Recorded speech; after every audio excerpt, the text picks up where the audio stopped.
여러분 안녕하십니까? 금요일 뉴스나이트 시작합니다. 중동 전쟁 2주째 상황부터 살펴보겠습니다. 이스라엘이 이란 수도 테헤란에서 광범위한 파상 공습을 단행했습니다. 이란의 반격도 계속되는 가운데 도널드 트럼프 미국 대통령은 이란 정권을 완전히 파괴 중이라며 위협 수위를 높였습니다. 네, 요르단의 YTN 특파원 나가 있습니다. 조수연 특파원. 네, 요르단 암만입니다. 예, 벌써 전쟁 14일째입니다. 이스라엘이 새로운 공습 작전을 진행했다고요? 네, 그렇습니다. 이스라엘군은 오늘 오전에 테헤란을 상대로 또다시 대규모 파상 공습을 진행했다고 발표했습니다. 그리고는 테헤란 일대에 대피 경보를 내리기도 했는데요. 테헤란에서는 집이 흔들릴 정도의 폭발이 느껴졌다는 증언이 잇따랐습니다. 비슷한 시각 도널드 트럼프 미국 대통령은 테러리스트 정권인 이란을 군사적, 경제적 그리고 다른 모든 방면에서 완전히 파괴하고 있다고 강조했습니다. 그러면서 이란을 향해 오늘 무슨 일이 일어나는지 지켜보라고 경고했습니다. 이에 앞서 이스라엘군은 지난 하루 동안 이란 서부와 중부에서 200개 넘는 표적을 타격했다고 밝혔습니다. 주요 공습 대상에는 이란의 탄도미사일 발사대와 방어체계 그리고 무기 생산 시설이 포함됐습니다. 이스라엘군은 또 레바논 베이루트에서도 군사작전을 이어가면서 헤즈볼라 테러리스트를 타격했다고 발표했습니다. 네, 이란 측의 움직임도 전해주시죠. 네, 이스라엘을 향한 이란과 헤즈볼라의 공격도 계속되고 있습니다. 이스라엘 북부에서 주택가에 미사일이 떨어지면서 50여 명이 다쳤다는 소식이 추가로 들어왔습니다. 중동 각국에서는 이란의 소행으로 추정되는 공격이 잇따르고 있습니다. 이라크 북부 에르빌 서쪽에 있는 정유시설이 드론 공격을 받았고요. 사우디아라비아 국방부는 동부 지역에서 드론 2대를 격추했다고 밝혔습니다. 이런 가운데 오늘 튀르키예 영공에서는 나토 방공망이 개전 이후 세 번째로 이란 탄도미사일을 요격했습니다. 예, 그리고 이에 앞서서 이란하고 이스라엘 양국 지도자가 각각 강경한 메시지를 내놓았는데 어떤 내용이었습니까? 네, 먼저 이란의 새 최고 지도자 모즈타바 하메네이가 첫 메시지를 통해 초강경 대응을 선언했습니다. 모즈타바는 적이 경험하지 못했고 취약한 제2의 전선 형성에 대한 검토가 끝났다면서 더 공격적인 태세로 전선을 넓히겠다는 뜻을 분명히 했습니다. 이란 혁명수비대도 자국의 에너지 시설과 항구가 공격을 받는다면 중동 지역 내 석유 시설들을 불태우고 파괴하겠다고 경고했습니다. 모즈타바의 성명이 발표되고 몇 시간이 지나서는 베냐민 네타냐후 이스라엘 총리가 기자회견에 나섰는데요. 공습 첫날 숨진 아버지처럼 모즈타바도 언제든 표적이 될 수 있다고 경고했습니다. 그러면서 이란의 핵과 미사일 능력 제거에 더해서 이란 국민이 신권 통치를 전복할 수 있도록 필요한 여건을 조성하겠다는 목표를 추가로 제시했습니다. 다만 애초에 전쟁 목표로 내세웠던 이란 정권 교체에서는 한 발 물러서면서 이는 이란 국민의 손에 달려있다고 거듭 강조했습니다. 네타냐후 총리는 또 이스라엘의 공격으로 이란의 최고위급 핵 과학자들이 숨졌다면서 앞으로 더 많은 공격이 이어질 것이라고 예고했습니다. 지금까지 요르단 암만에서 YTN 조수연입니다. 미군 공중급유기 한 대가 이란 군사작전 수행 중에 이라크 서부에 추락했다고 미 중부사령부가 현지 시간 12일 밝혔습니다. 중동 지역 미군을 총괄하는 중부사령부는 SNS에 미군 KC-135 공중급유기 한 대가 손실된 사실을 확인했다며 사고는 장대한 분노작전 중 우호 공역에서 발생했으며 현재 구조 작업이 진행 중이라고 밝혔습니다. 중부사령부는 추가 성명을 통해 사고 기체에 탑승한 6명의 승무원 가운데 4명이 사망한 것으로 확인됐다면서 구조 작업이 진행되고 있다고 설명했습니다. 세계 원유 수송량의 20%를 책임지는 호르무즈 해협에 이란이 기뢰를 설치하기 시작했다는 관측이 잇따라 나오고 있습니다. 미군 감시망을 피하는 게릴라식 기뢰 부설 능력도 갖췄다는 평가를 받아 중동 전쟁의 주요 변수가 될 전망입니다. 권민석 기자의 보도입니다. 호르무즈 해협에 기뢰가 깔려 죽음의 바다가 될 수 있다는 우려에 트럼프 대통령은 그럴 일은 없다고 반박했습니다. In my opinion, look, we took out just about all of their mine ships in one night. 이란 외무차관도 외신 인터뷰에서 기뢰 설치설은 사실이 아니라고 부인했습니다. 하지만 미국 뉴욕타임즈는 이란이 지난 12일부터 소형 선박을 활용해 기뢰를 설치하기 시작했다고 보도했습니다. 영국 국방부 장관 역시 이란이 기뢰를 깔기 시작했을 가능성이 크다고 힘을 실었습니다. For everyone. Now I've already got pre-positioned in the region from before this conflict, some autonomous mine hunting systems. 미 국방정보국은 이란이 2019년 기준으로 기뢰 5,000기 이상을 보유하고 있다고 분석했습니다. 바다 지뢰로 불리는 기뢰는 한 발에 수천만 원에 불과하지만 탐지가 까다롭고 심각한 타격을 가해 최첨단 미 해군 전력의 발목을 잡을 수 있습니다. 실제 1988년 미 군함이 호르무즈 해협에서 200만 원짜리 이란 기뢰에 선체가 뚫려 수리에만 1,300억 원이 소요됐습니다. 제거 작전에도 소해함과 호위함을 대거 투입해야 하는 등 이란 입장에선 땅 위 샤헤드 드론보다 강력한 벼랑 끝 지렛대를 확보하는 셈입니다.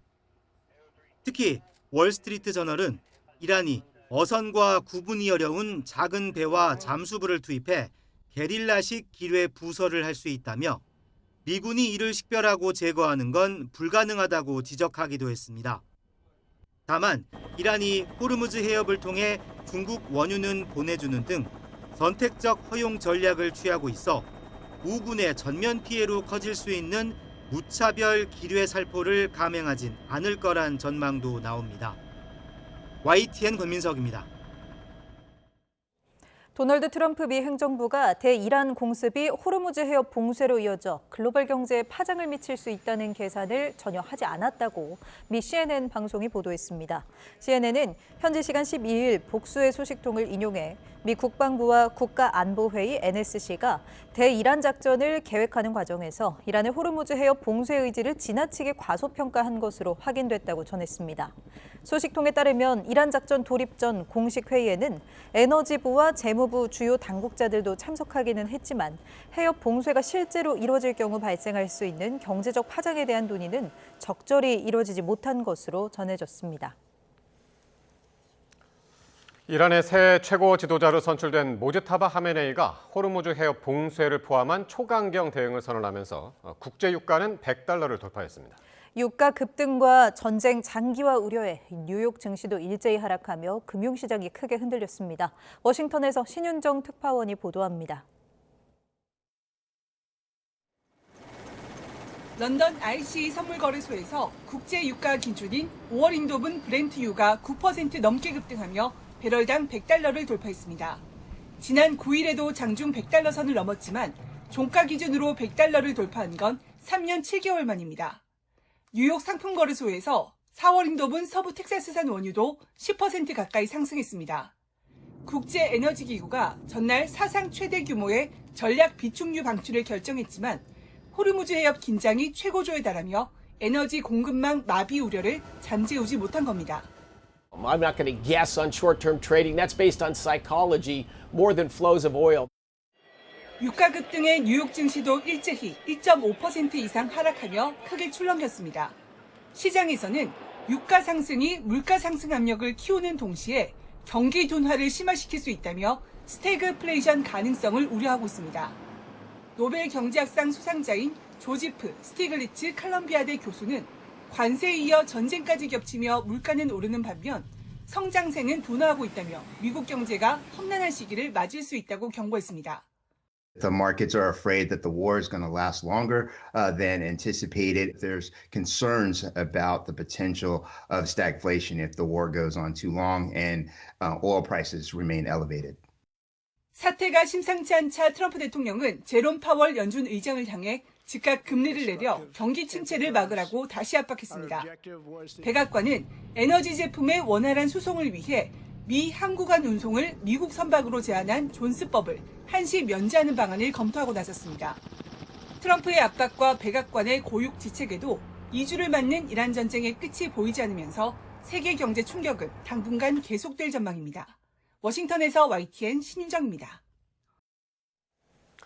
네타냐후 이스라엘 총리가 개전 후 처음으로 현지 언론을 대상으로 기자회견을 열고 전쟁 수행 의지를 강조했습니다. 하지만 애초 목표로 내세웠던 이란 정권 교체에선 한 발을 물러서는 모습을 보이면서 군사력 약화로 목표를 수정했다는 분석도 나왔습니다. 보도에 유투건 기자입니다. 이란 최고 지도자 모즈타바의 첫 성명이 발표되고 몇 시간 뒤 네타냐후 총리가 기자회견에 나섰습니다. 네타냐후 총리는 공습 첫날 숨진 아버지처럼 모즈타바도 언제든 표적이 될 수 있다고 경고했습니다. אני לא הייתי מוציא פוליסות ביטוח חיים על אף אחד מהמנהיגים של ארגוני הטרור. זה פטרון הטרור שלהם. 그러면서 이란의 핵과 미사일 능력 제거에 더해 이란 정권을 무너뜨릴 여건의 조성을 세 번째 전쟁 목표로 추가했다고 밝혔습니다. 동시에 이란 정권의 붕괴는 이란 국민의 손에 달려 있다고 여러 차례 호소했습니다. 미국과 이스라엘의 공습만으론 한계가 있다는 걸 간접적으로 시인한 겁니다. 이란 국민이 봉기할지도 확신할 수 없다고 덧붙였습니다. מישהו לשוקת, אתה לא יכול להכריח אותו לשתות. אנחנו ניצור את התנאים האופטימליים לבצע את זה, כולל פגיעות מהאוויר, כפי שעשינו אתמול, כפי שאנחנו עושים בימים אלה. 이스라엘 내부에선 단기간에 민중 봉기를 통해 이란 정권이 무너질 가능성을 작게 보는 것으로 전해졌습니다. 이란 지도부는 여전히 기능을 유지하고 있지만 반정부 세력은 혁명수비대와 민병대의 위협 속에 위축된 상태라고 평가했습니다. 이에 따라 작전의 목표를 정권 붕괴에서 군사력 약화로 틀었다는 분석도 나왔습니다. 하지만 전쟁의 종료 시점이나 출구 전략에 대해선 어떠한 언급도 나오지 않고 있습니다. 국제유가 폭등과 반전 여론에 밀려 연일 종전을 입에 올리는 트럼프 대통령과 여전히 뚜렷한 온도차를 보이고 있습니다. YTN 유투관입니다. 미국이 이란과의 전쟁 2주 만에 토마호크 등 핵심 무기 몇 년치를 소진하면서 전쟁 비용과 무기 재고 고갈에 대한 우려가 커지고 있다고 파이낸셜 타임스가 보도했습니다. 파이낸셜 타임스에 따르면 장거리 정밀 타격용 무기인 토마호크 순항 미사일의 소모가 특히 빠른데 토마호크의 단가는 약 360만 달러, 약 53억 원에 달합니다. 미군은 지난 5년간 약 370발의 토마호크를 구매하는 데 그쳤는데 전략국제문제연구소에 따르면 미군은 지난달 28일 전쟁 발발 후 첫 100시간 동안에만 무려 168발을 사용한 것으로 추산됩니다. 중동 지역 긴장감이 다시 고조되고 국제유가가 배럴당 100달러를 다시 넘기면서 우리 금융시장은 또다시 출렁였습니다.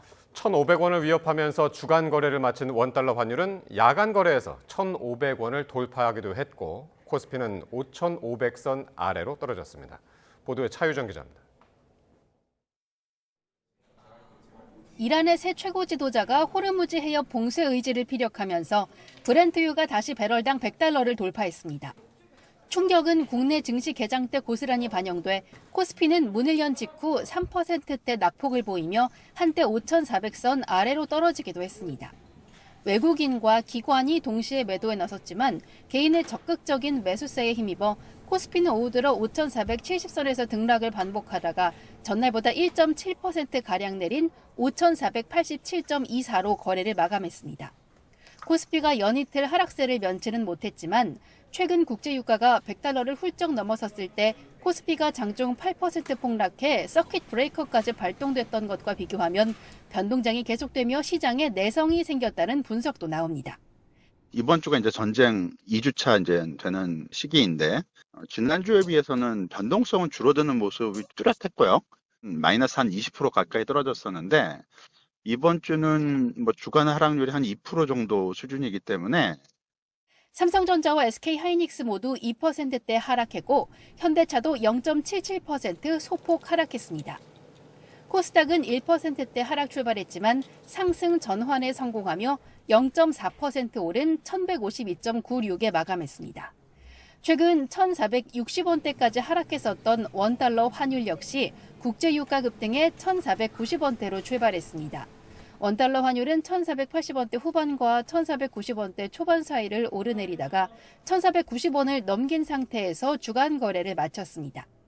이번 달 들어 원달러 환율 변동성은 지난 2022년 이후 가장 큰 것으로 나타났는데 당분간 이러한 널뛰기 장세가 이어질 전망입니다. YTN 차유정입니다. 최고 가격제 시행 하루 만에 전국 휘발유와 경유 가격이 리터당 수십 원씩 떨어지면서 큰 폭으로 하락했습니다. 가격대가 가장 높은 서울의 기름값도 1,800원대로 내려왔는데요. 이런 단기적인 통제를 넘어 수급 다변화 같은 근본 대책도 마련돼야 한다는 지적도 나옵니다. 손효정 기자입니다. 고속도로 휴게소 주유소에 기름을 넣으려는 차량 행렬이 길게 늘어섰습니다. 이 주유소의 휘발유와 경유 가격은 1,700원 후반. 석유 최고 가격 시행 하루 만에 각각 50원, 70원 넘게 뚝 떨어졌습니다. 고속도로 1,700 내려온 게 또 한 몇 주 만에 내려왔지 않습니까? 단가는 좀 떨어졌다는 게 느껴집니다. 체감적으로 확실히 느낄 수 있어요. 네, 체감으로. 혹시 며칠 전보다는 1,700 초반대까지만 더 내려가면 괜찮을 것 같아요. 전국 주유소의 기름값 하락폭도 커졌습니다. 전국 평균 휘발유 값은 1,870원대, 경유는 1,880원대로 전날보다 30원 안팎 떨어졌습니다. 유가가 가장 비싼 서울 기름값은 8일 만에 1,800원대로 내려왔습니다. 정유사의 낮아진 공급 가격이 주유소 소매 가격에 실제로 반영되기까진 시차가 있지만 정부는 이미 가격 인하 효과가 나타나고 있다고 평가했습니다. 최고 가격제는 국민 경제를 보호하기 위한 최소한의 안정장치라며 정유사와 주유소의 협조도 거듭 당부했습니다. 정유사와 주유소, 유통업계, 그리고 소비자까지 정부 모두가 조금씩 고통을 분담하고 서로를 배려할 때 치솟던 기름값은 30년 만에 가격 통제에 일단 진정되는 모습이지만 단기 처방에 그칠 수 있다는 우려도 나옵니다. 정유사의 손실이 누적되면 공급이 줄어들 수도 있고 인위적 통제의 부작용도 있을 수 있는 만큼 결국 수급 다변화와 같은 근본 대책이 필요하다는 지적입니다. 중장기적으로는 호르무즈 해협을 거치지 않고 원유를 수입할 수 있는 경로를 외교적인 노력을 통해서 확보하는 것도 방법이 되고요. 중동 이외에 미국 같은 다른 산유국에서 원유를 수입할 수 있게. 최고 가격제 시행에 맞춰 기름값 담합과 같은 부정행위 단속을 강화한 정부는 지난 일주일 동안 주유소의 불법 행위 20건을 적발했다고 밝혔습니다. YTN 손효정입니다. 오늘 시행된 석유 최고 가격제와 관련해 이재명 대통령은 만약 석유 최고 가격제를 어기는 주유소를 발견하면 지체 없이 신고해달라고 당부했습니다. 이 대통령은 오늘 SNS에 석유 최고 가격제 시행으로 전국 기름값이 떨어졌다는 내용의 기사를 올린 뒤 이같이 적었습니다. 이어 일부 업체가 어수선한 틈을 타 폭리를 취하거나 부당이득을 챙기는 일이 없도록 국민 여러분의 감시와 참여가 필요하다고 거듭 강조했습니다. 중국은 주한미군 사드 요격 미사일의 중동 반출을 지켜보면서 오랜 앙금을 드러냈습니다. 이란 전쟁처럼 타이완 유사시 주한미군 기지도 중국의 표적이 될 수 있다는 보도도 나왔습니다. 베이징 강정규 특파원입니다. 미국의 이란 공습 나흘째인 지난 3일 밤 전조등을 켠 미군 트럭들이 어딘가로 이동합니다. 경북 성주 사드 기지에 배치된 발사대 6기를 밖으로 옮기는 장면입니다.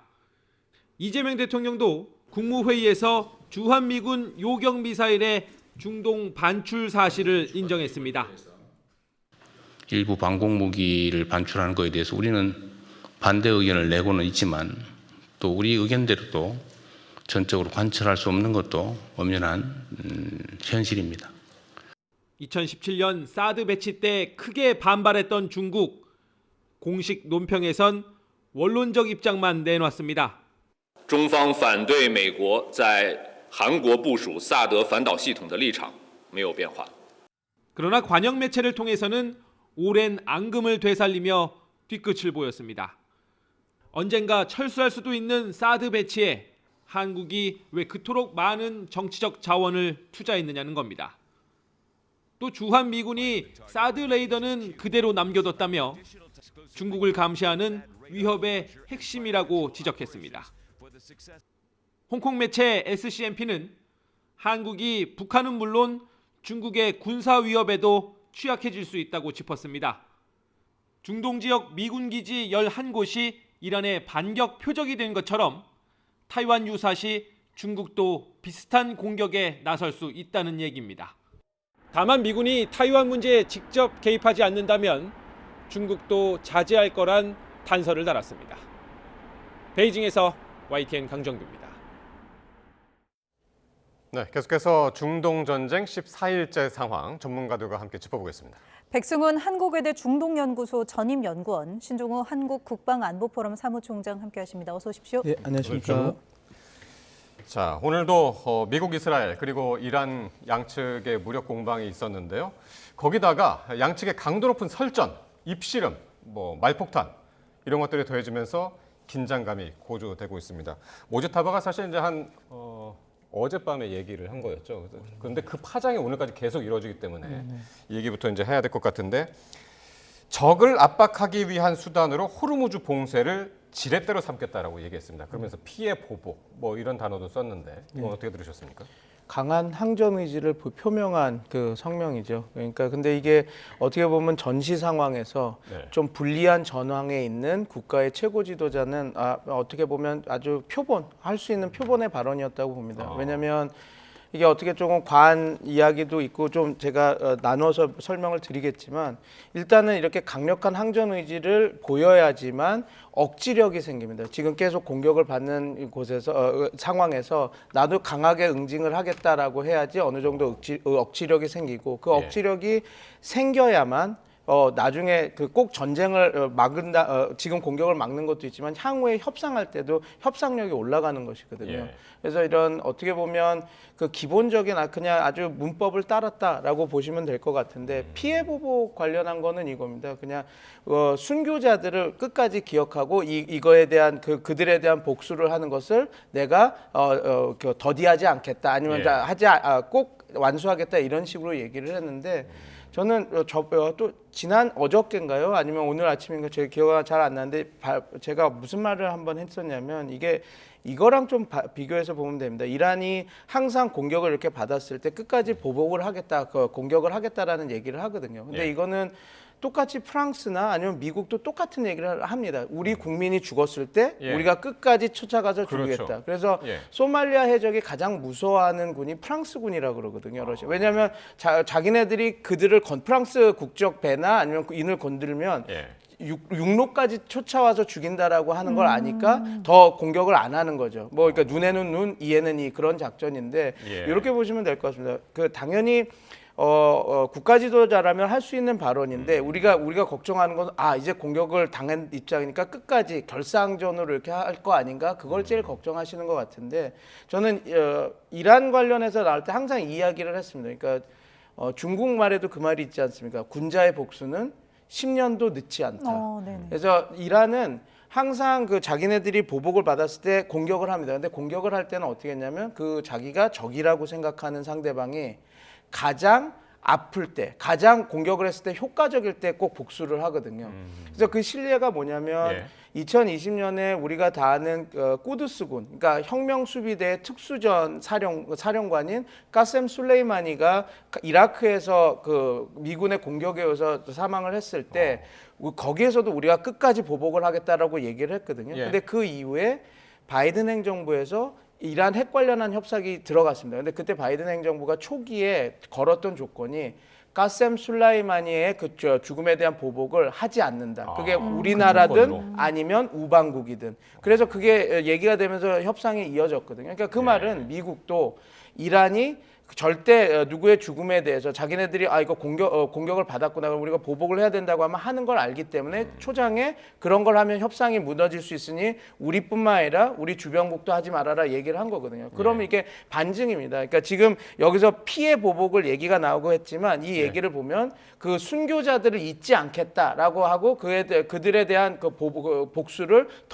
내가 안 하지 않겠다라고 얘기한 거가 이제 곧 응전을 해서 공격을 하겠다라고 생각할 물론 그렇게 그렇게 등치에서 보면 좀 우리가 향후 벌어질 일들에 대해서 조금 혼선이 있을 겁니다. 저렇게 얘기를 했는데 왜 협상을 하지? 그래서 그런 얘기를 조금 더 해드리고 싶어서 좀 길게 이야기를 했습니다. 그러니까 지금 이 전시 상황에서 당장의 보복이 아니라 어쨌든 잊지 않겠다라는 어떤 내부 결속용 메시지라고 좀 볼 수 있겠네요. 그렇고, 네, 맞습니다. 그런 의미도 충분히 있다라는 걸 알아야 된다. 그런 말씀입니다. 네, 이렇게 이 모즈타바의 메시지가 나왔지만 얼굴이나 음성은 공개가 되지 않았습니다. 이 TV 앵커가 이제 대독을 하면서 모즈타바의 필체를 공개했는데 역대 최고 지도자들의 이름을 같이 썼더라고요. 이건 어떻게 보세요?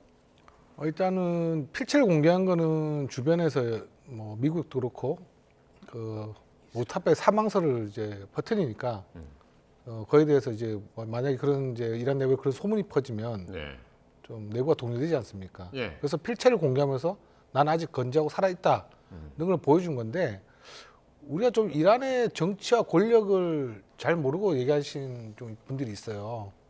육성이 공개 안 됐다고 해가지고 모스타파가 사망한 게 아니라고 좀 생각하시면 안 됩니다. 그 아버지인 하메네이도 생전에 육성을 잘 공개를 안 했습니다. 그러니까 육성이 공개 안 됐다고 사망했다고 생각하면 예, 안 된다. 예. 그러니까 이란의 정치와 권력 구조를 보면 대부분 대변인하고 그 하메네이 아주 중요할 때 육성을 공개를 했죠.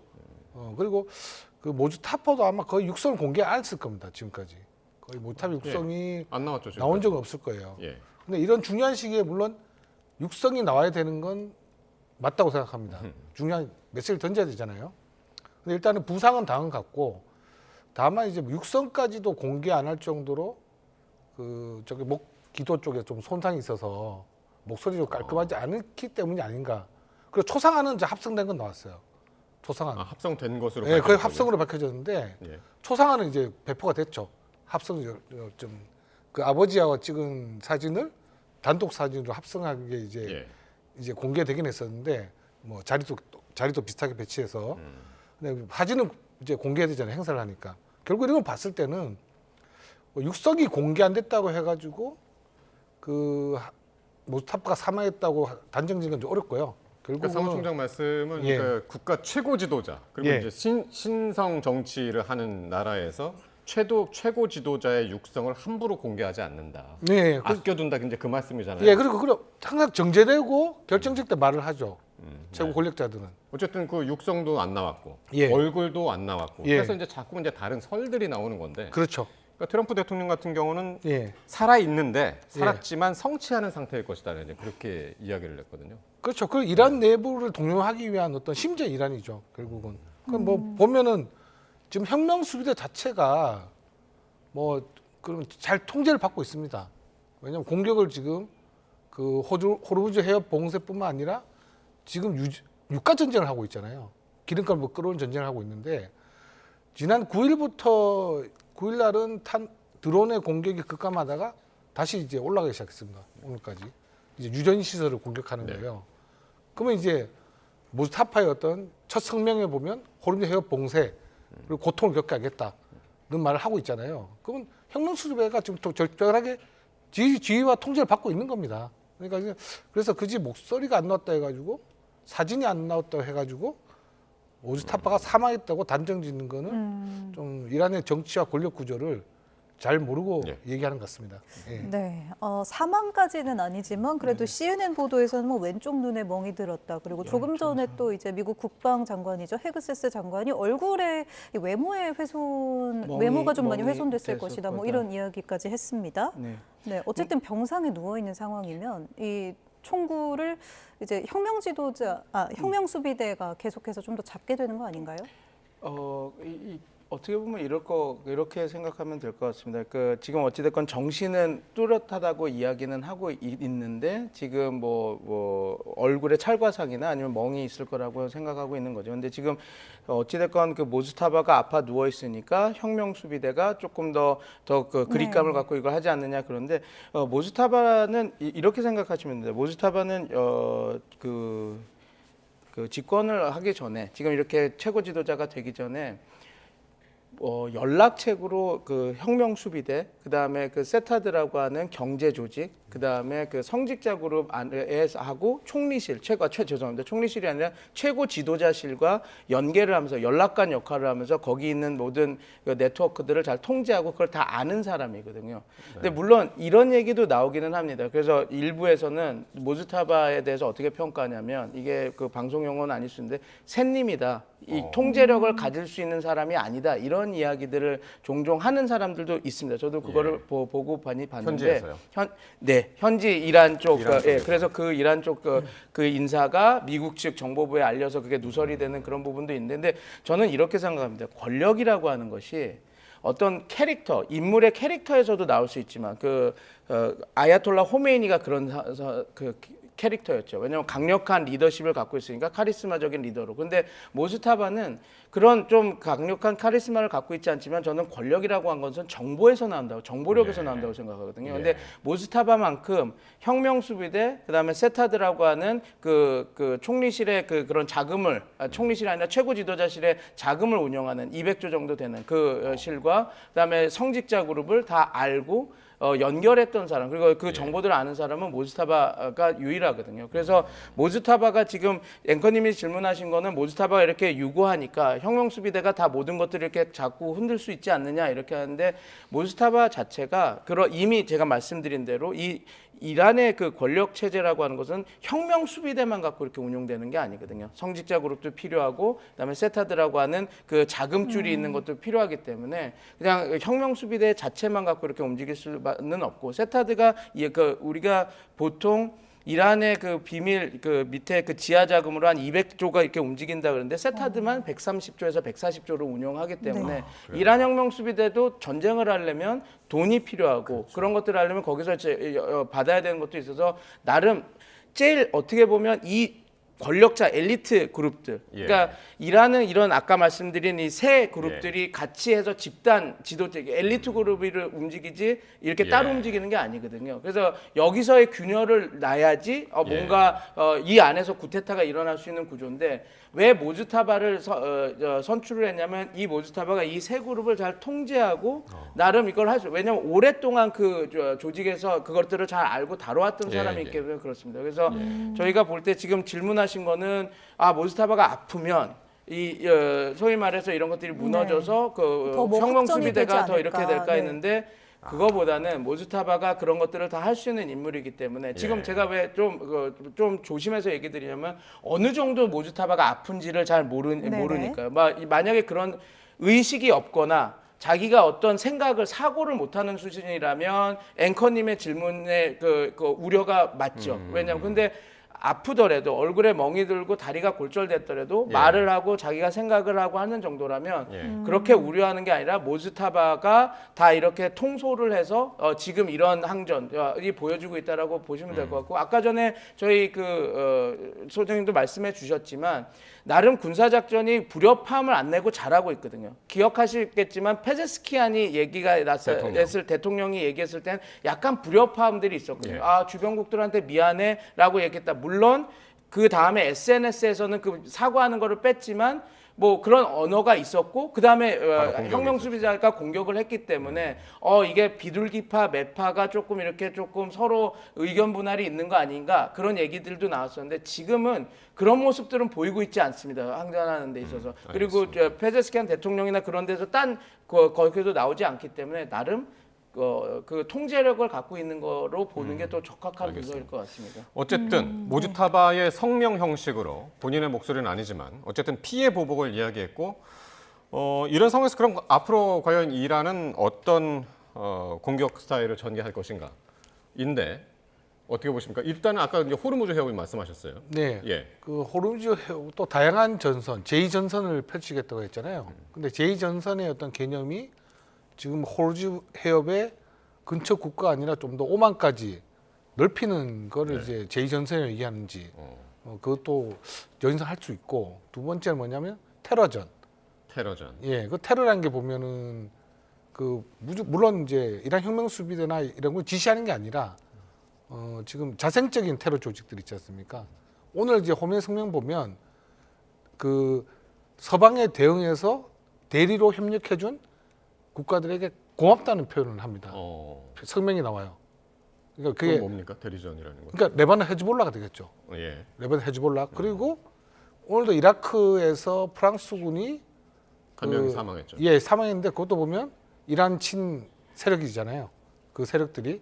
그러니까 지금 그 성명을 발표함으로써 고맙다고 하니 이 이란의 그 추종 세력들은 또 스스로 또 전투를 또 벌일 수가 있는 거죠. 그러니까 또 확대되는 면도 있고, 그리고 사이버전도 좀 예상해 볼 수 있어요. 이란도 좀 과학기술이 뛰어난 나라입니다. 물론 능력은 제가 정확히 모르겠지만 작년 사례를 들어봤을 때 이스라엘이 공격을 하고 나서 이란의 사이버전이 한 700% 증가했다고 합니다. 은행을 해킹하거나. 예, 주유소를 그러니까 유전 시설을 해킹해서 마비시킨다. 그런 예. 해킹이 계속 들어왔어요. 물론 성공은 많이 못했죠. 그러니까 그 제2전선이 뭘까 하면 이 세 가지 중에 아닐까 예. 추정됩니다. 예. 또 호르무즈 해협 아까 말씀드리다 말았는데 예. 여기에 기뢰를 설치를 하는 그 함정들을 미국에서는 그러니까 전부 다 이거를 지금 없앴다라고 했는데 일부에서는 이미 그 기뢰가 설치됐을 것이다라는 보도가 나오고 있어가지고 그 가능성은 어떻게 보시는가요? 지금 이란이 지금 자기들에게 좀 협조하는 국가들은 통과시켜주겠다고 해서 지금 통과를 일부 한 걸로 알고 있어요. 기뢰를 설치했는데 통과를 허락해준다? 좀 앞뒤가 안 맞지 않습니까, 말이? 그죠? 그리고 미국도 좀 말이 좀 오락가락하는 게 처음에는 기뢰를 설치하는 정황이 있어 우리가 선제 타격했다고 주장을 했습니다. 실제 뭐 이란에 기뢰 부설함이란 건 없어요. 따로 없다. 예, 기뢰 부설함이 없고 기뢰는 있잖아요. 네. 그러니까 저는 이제 뭐 소형 선박들도 할 수 있고 네. 고무보트도 할 수 있고요. 목선도 할 수 있고 어선도 할 수 있어요. 싣고 나가면 되는 겁니다. 그냥 기뢰를. 근데 지금 자꾸 트럼프는 이런 이제 작은 소형정을 기뢰함이라고 미국에서 계속 표현하죠. 그러니까 결국 내가 호르무즈 해협 통제권을 가지고 올 거니까 날 믿어줘 하면서 그런 영상들을 공개하는데 굳이 기뢰는 그런 걸로 설치를 안 해도 됩니다. 뭐 어떤 배만 있으면 돼요. 예. 그리고 호르무즈 해협을 봉쇄하는 위협들은 기뢰뿐만이 아닙니다. 드론이 될 수도 있고 순항 미사일도 될 수 있고 단거리 지대함 미사일도 될 수 있는 거예요. 지금 대부분 유선선 피격은 대함 미사일로 피격되고 있는 거 보입니다. 그것도 호르무즈 해협 봉쇄가 되는 겁니다. 한 척이 피격되더라도 선주들은 심정 충격 때문에 배를 통행시키지 못하니까 그 뭐 단지 기뢰가 뭐 봉쇄한다 그런 개념은 아닙니다. 알겠습니다. 근데 이런 소식들이 계속 나오면서 이제 유가도 계속 올라가고 뭐 좀 결과론적인 이야기일 수도 있지만 결국에는 그럼 미국이 이거 예상 못했을까? 이렇게 될지 몰랐을까라는 의문이 이제 생기거든요. 네. 왜 이런 반응을 예상을 못했을까요? 과소평가했던 것 같습니다. 그러니까 저도 이제 호르무즈 해협 봉쇄 얘기를 들으면 이 무슨 얘기하냐면 이거는 고육책이다. 이게 이란도 쉽게 쓸 수 없다. 왜냐하면 이게 막히게 되면 그래서 기뢰를 지금 갖고 있는데 2,000개에서 6,000기라고 하는데 그걸 다 풀게 되면 이거는 아예 막히는 거고 이거는 이란도 피해갈 수 없는 이게 완전히 우리가 약간 죽음의 계곡이 되는 거거든요. 근데 그렇게 되면 이란이 무슨 문제가 있냐면 석유뿐만 아니라 이란이 지금 되게 여러 가지 식량 문제나 이런 게 압박이 되고 있는데 예. 식량이나 이런 것들도 호르무즈 해협으로 와서 이렇게 일반 옵니다. 상선들. 일반 상선들도. 예. 그럼 이런 것들도 다 막히는 거기 때문에 저희도 분석할 때 이거는 거의 마지막 순간에 정말 이제 아마게돈 수준의 이제 끝났구나. 이제 너 죽고 나 죽자 할 때 쓰는 거지 안 할 겁니다라고 하니까 이게 똑같이 저도 전문가로서 분석하는데 또 아마 미국 전문가들도 똑같이 그 얘기를 했을 겁니다. 이거는 그렇게 가능성이 높지가 않다. 그렇게 얘기를 하니 그리고 그러면 기뢰를 아마 제한적으로 통제할 수 있는 수준에서 뭐 계류 기뢰 위주로 깔았을 겁니다. 그러니까 계류 기뢰는 계류 기뢰는 앵커로 이렇게 딱 묶여 있기 때문에 어디 위치했는지는 파악하면서 네. 할 수 있거든요. 그러니까 그런 거 몇 개를 해서 이렇게 할 거다라고 생각을 했었을 것 같습니다. 해도 왜냐하면 그러니까 그 정도면 예. 뭐 물론 이 기뢰를 다 이렇게 해소하는 건 쉽지는 않지만 못할 거는 아닙니다라고 해서 좀 평가절하했던 것 같은데 이게 실제로도 이제 미국 브리핑에서 자기네들이 그 부분에서 조금 간과한 부분이 있다라고 얘기를 했으니 예. 저랑 비슷한 분석을 통해서 그거는 너무 심각하게 고려할 사항은 아니다를 했고 트럼프 대통령은 아마 그거를 받아들이고 이렇게 조금 준비가 좀 부족하지 않았나 싶습니다. 그래서 지금 앞불사하고 그 제럴드 포드함이 원래 지중해에 있었던 거를 아라비아 해까지 이렇게 끌어다 온 것은 의지를 보여줬던 거거든요. 석유값이 이렇게 오르고 조금만이라거나 기뢰가 11개 정도 풀렸다라고 하는 소문만 달고 하더라도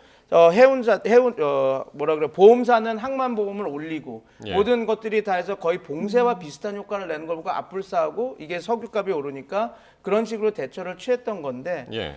저는 모르겠습니다. 제가 함부로 지금 펜타곤에서 어떤 일이 있었고 작전 계획이 어떻게 짜여졌는지는 모르지만 과연 우리가 알고 있었던 미국 부시 대통령 때만 하더라도 이라크 공격했을 때 A2, B, C, D까지 어떻게 뒤에 후속 것들이 이렇게 있었는데 과연 이번 트럼프 행정부의 이 군사 작전이 이렇게 뒤에 그 향후 이런 플랜 B, 플랜 C, 플랜 D가 있었나? 왜냐면 지금 지상군도 파견 아무것도 안 돼서 문제가 되는 모든 것들이 보면 이게 과연 이렇게 잘 준비돼서 된 군사 작전인가라는 게 계속 의문점이 나서 잘 준비가 안 돼 있다. 연구원님 이제 말씀대로라면 그러니까 예상하지 못했던 것이 지금 일어나는 거잖아요. 그럼 이제 미국 입장에서는 이제 굉장히 이제 당황스러운 이제 그런 상황일 텐데 이전에는 이렇게 얘기했습니다. 유가는 전쟁 끝나면 바로 다시 내린다라고 얘기를 했었는데 오늘은 어떻게 얘기했냐면 유가가 오르면 미국이 큰 돈을 번다라고 그랬어요.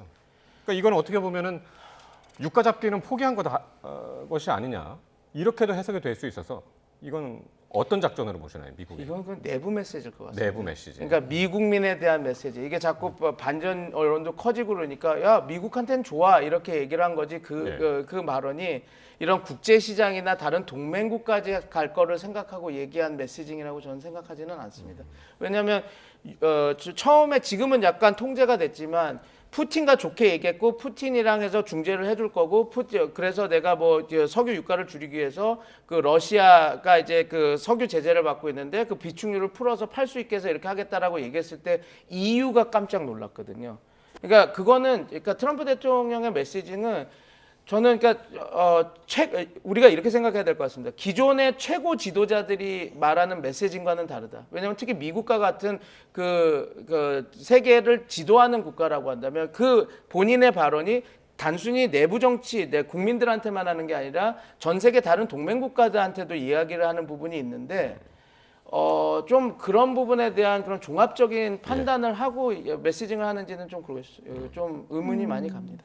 네, 이렇게 트럼프 대통령은 유가가 오르면 미국은 큰 돈을 번다고 했지만 사실 큰 돈은 지금 러시아가 벌고 있다는 말도 좀 나옵니다. 뭐 하루에 2천억이 넘게 지금 이 원유 수출을 하면서 러시아가 돈 번다고 하던데 이 부분은 얼마나 좀 이어질까요? 그러니까 좀 구체적인 금액 액수가 나온 거죠, 지금. 네. 예. 뭐 나왔고 푸틴 같은 경우는 지금 워낙 우크라이나 전쟁을 하고 있고 뭐 미국의 제재를 좀 받고 있잖아요. 정도 안 됐는데 푸틴은 커다란 숨통이 터진 겁니다. 그냥 지금 다시 이제 전쟁 비용을 또 마련할 수 있으니까요. 결국은 뭐 우크라이나에서는 아주 안 좋은 소식이고 한데 결국은 정말 이게 푸틴한테 그 제재를 풀어주고 원유를 다시 수출해 준 게 과연 미국 사람들 어떻게 생각할지 모르겠어요. 잘. 결국 트럼프 자체는 우크라이나보다는 빨리 유가를 안정시켜가지고 나의 정치적 지지를 높이겠다는 그런 목적만 있는 것 같습니다. 알겠습니다. 오늘 그리고 사무총장님한테 지금 이건 꼭 물어보고 싶었는데요. 미군 공중급유기 2대가 오늘 충돌을 하는 일이 있었다고 그러죠. 이게 충돌했는지 안 했는지 모르겠어요. 정확하게 이제 그건 모르겠으나 어쨌든 이 과정에서 미군이 4명이 사망을 했습니다. 이거 어떻게 된 과정이 있었습니까?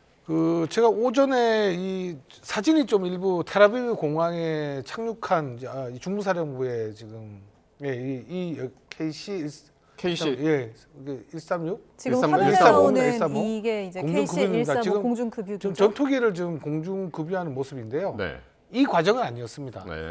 그러니까 정말 그 급유기가 공중 충돌한 겁니다. 그러니까 저 기종이라는 거죠. 지금 이건 당장 이제 그 해당 기는 아니고요. 이건 KC-46 다른 기종입니다. 이건 아까 나오는 기종이 그 135 기종인데 급유기 자체가 둘이가 충돌했는데 충돌한 겁니까? 충돌은 거의 한 것 같고요. 텔아비브 공항으로 한 대는 복귀를 했습니다.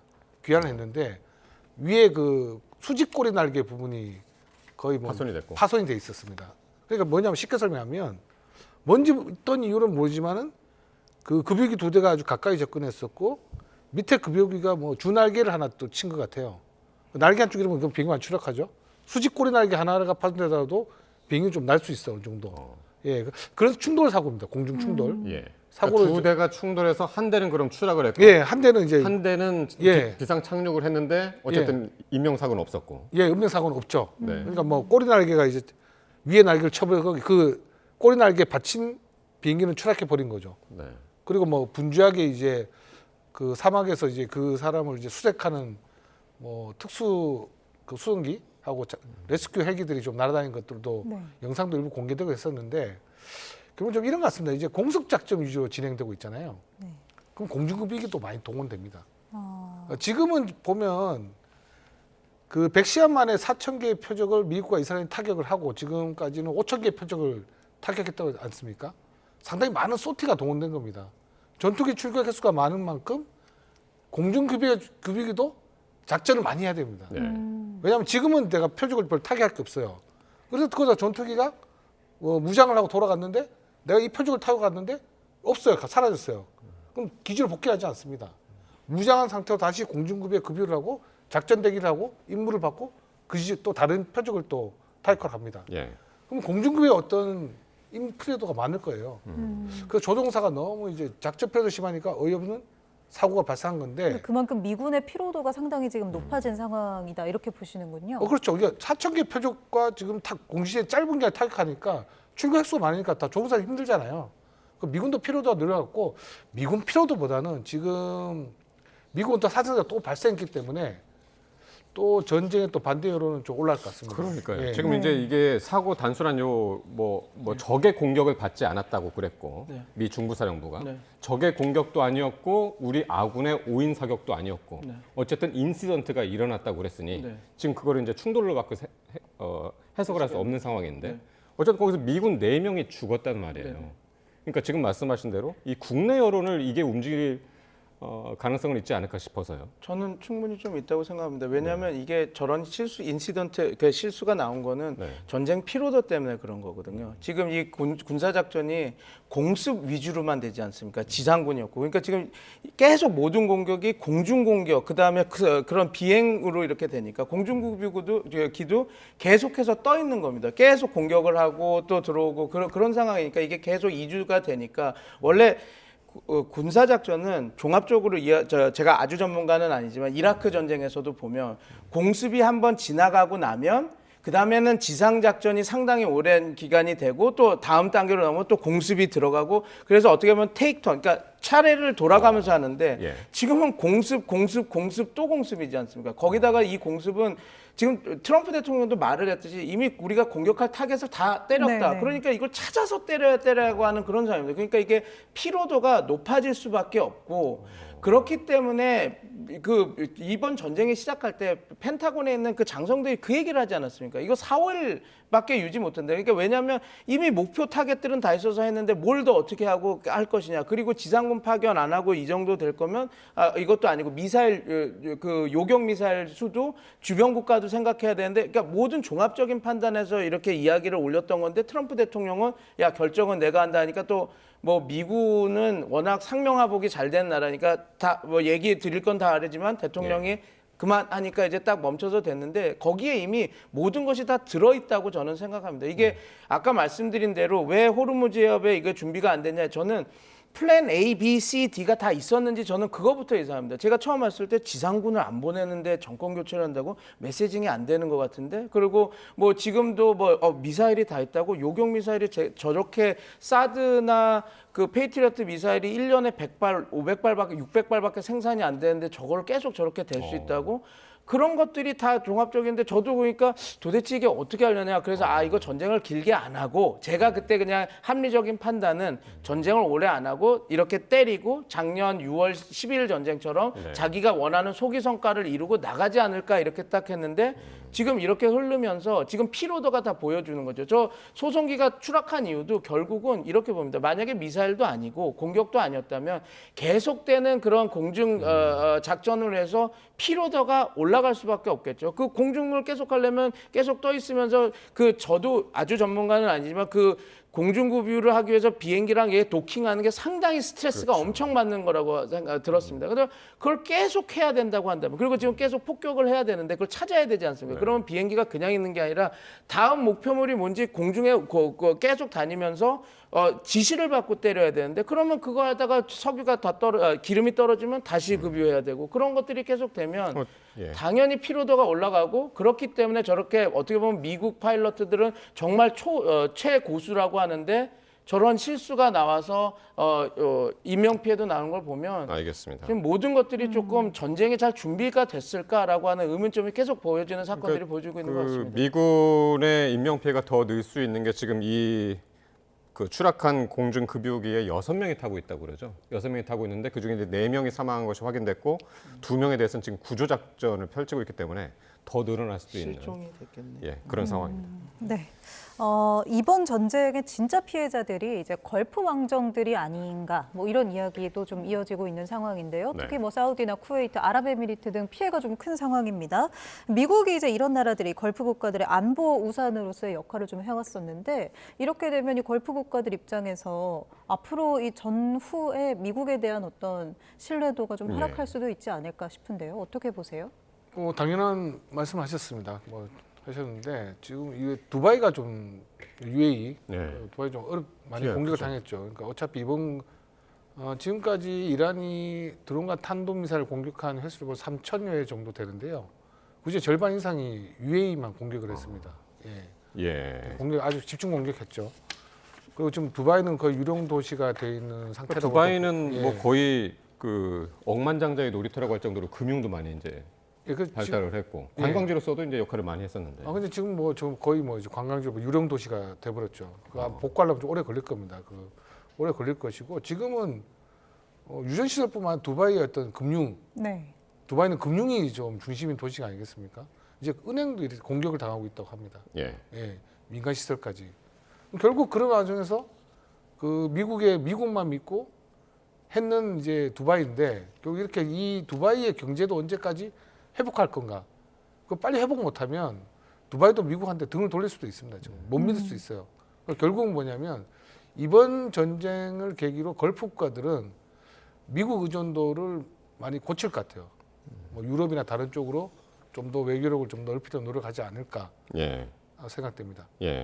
어쨌든 그렇게 되면 계속해서 이런 상황은 미국으로서 트럼프 대통령으로서는 예상치 못했던 상황들이 자꾸 벌어지기 때문에 불리한 상황이 계속 이제 나타나고 있는데 네타냐후 이스라엘 총리가 오늘 새로운 목표를 공개적으로 제시를 했습니다. 오늘 처음으로 이란 공격 이후에 처음으로 이제 기자회견을 가졌는데 이란 정권 붕괴의 여건을 조성하겠다고 그랬습니다.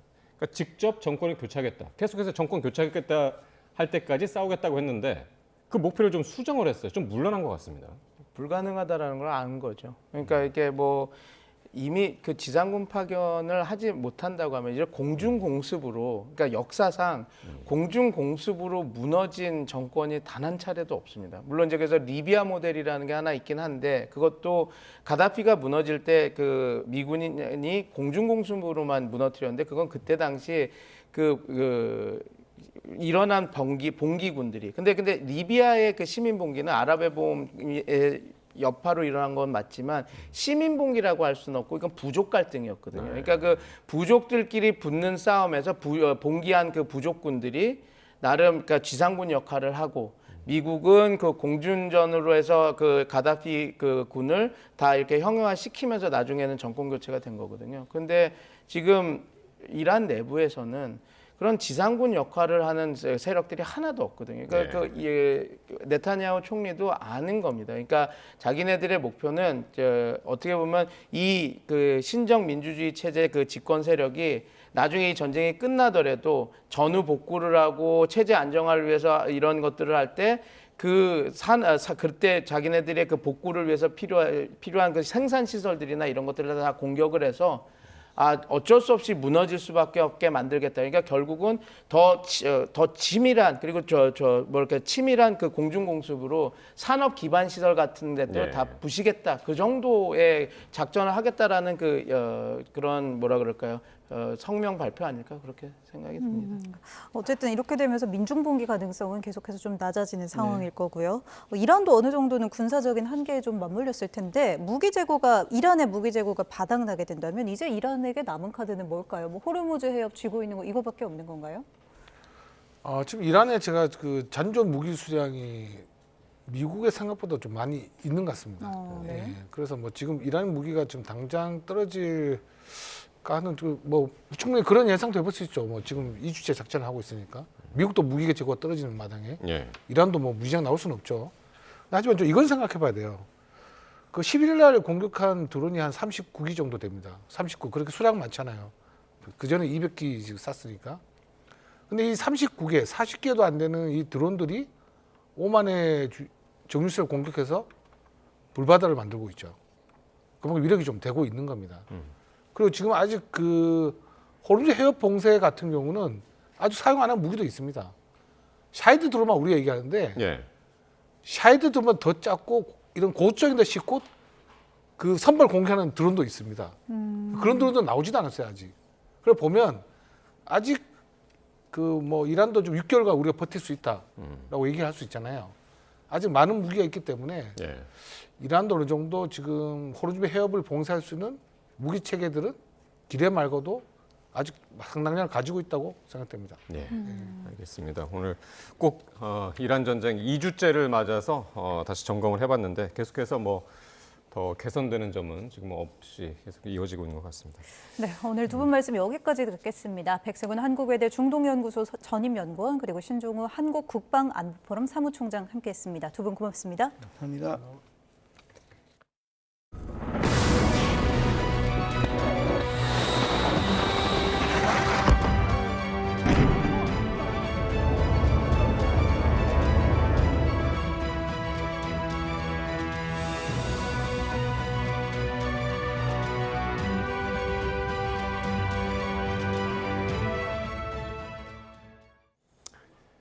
세계 원유 수송량의 20%를 책임지는 호르무즈 해협에 이란이 기뢰를 설치하기 시작했다는 관측이 잇따라 나오고 있습니다.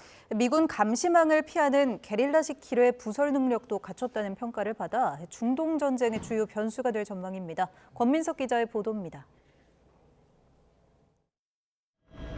호르무즈 해협에 기뢰가 깔려 죽음의 바다가 될 수 있다는 우려에 트럼프 대통령은 그럴 일은 없다고 반박했습니다.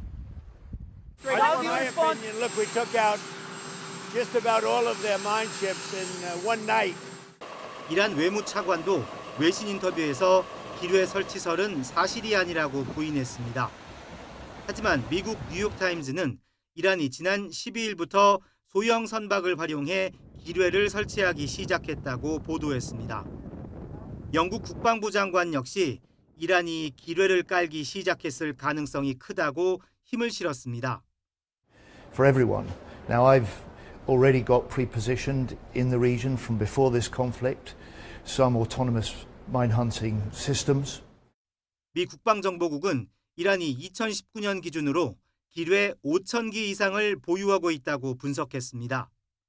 바다 지뢰로 불리는 기뢰는 한 발에 수천만 원에 불과하지만 탐지가 까다롭고 심각한 타격을 가해 최첨단 미 해군 전력의 발목을 잡을 수 있습니다.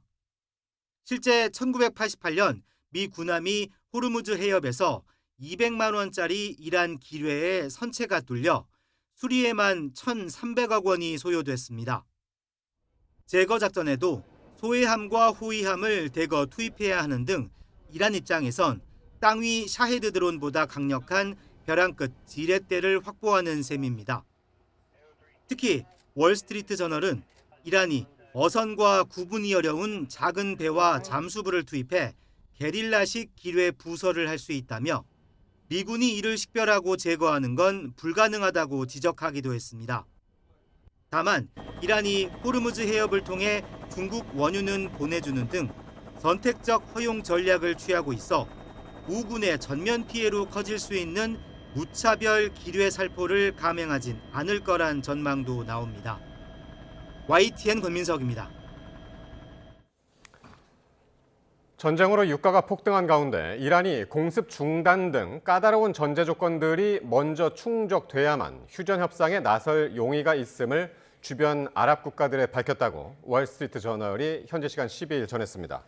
월스트리트 저널에 따르면 이란은 휴전 협상 개시를 검토해 보기 전에 이스라엘과 미국의 공습 중단이 선행돼야 하며 휴전 후에 공격을 당하지 않는다는 확고한 보장도 필요하다고 주장하고 있습니다. 또 손해배상과 함께 미군의 주변 지역 철수도 희망하고 있습니다.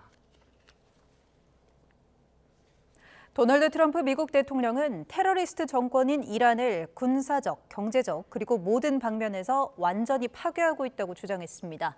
트럼프 대통령은 현지 시간 13일 트루스 소셜 게시물에서 비교할 수 없는 화력과 무제한의 탄약, 충분한 시간이 있다며 오늘 무슨 일이 일어나는지 지켜보라고 경고했습니다.